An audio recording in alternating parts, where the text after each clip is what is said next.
त्यानंतर मित्रांनो अशा पद्धतीने तुम्हाला पेमेंट करण्यासाठी इथे विंडो ओपन होईल.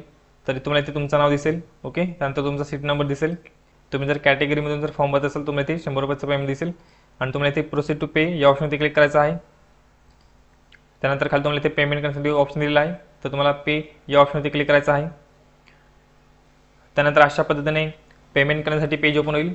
तर इथे तुम्हाला UPI, cards, wallet, net banking अशा पद्धतीने तुम्हाला ऑप्शन दिलेले आहेत पेमेंट करण्यासाठी. ओके, तर सगळ्यात सोपं तुम्ही इथे UPI ने पेमेंट करू शकता.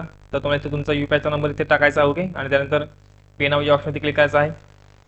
जर तुम्हाला फोनपेचा UPI ॲड्रेस माहिती नसेल तर तुमचं फोनपे ॲप्लिकेशन ओपन करा आणि त्यानंतर तुम्ही इथे खाली स्क्रोल करा.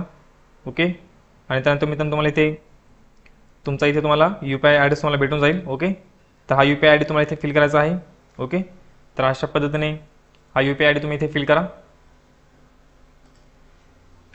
त्यानंतर पे नाव या ऑप्शनवरती क्लिक करायचं आहे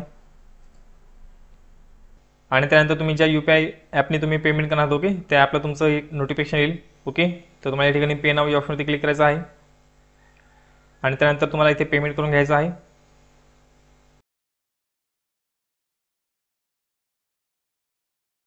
तर मित्रांनो इथे मी पेमेंट केलेलं आहे आणि तरीसुद्धा इथे पेंडिंग असं दाखवत आहे. ओके, तर इथे तुम्हाला जर पेंडिंग दाखवत असेल तर इथे प्रोसीड टू पे या ऑप्शनवरती क्लिक करा आणि त्यानंतर तुम्ही जर पेमेंट केलं असेल, ओके, तर इथे तुम्हाला व्हॅलिडेट यावरती क्लिक करायचं आहे. तर मित्रांनो इथे व्हॅलिडेट केल्यानंतर your registration fee is paid असं दाखवतं. ओके, तर इथे सक्सेस झालेला आहे. तर मित्रांनो तुम्हाला पण असा प्रॉब्लेम होऊ शकतो. ओके, तर तुम्हाला पण अशाच पद्धतीने व्हॅलिडेट करून घ्यायचं आहे तुमचं पेमेंट. ओके, तर मित्रांनो पेमेंट करताना जर पेमेंट जर फेल झालं, ओके, तर तुम्हाला इथे परत लॉग इन करायचं आहे आणि त्यानंतर तुम्हाला अशा पद्धतीने व्हॅलिडेट करायचं आहे. तुमचं पेमेंट सक्सेस होऊन जाईल.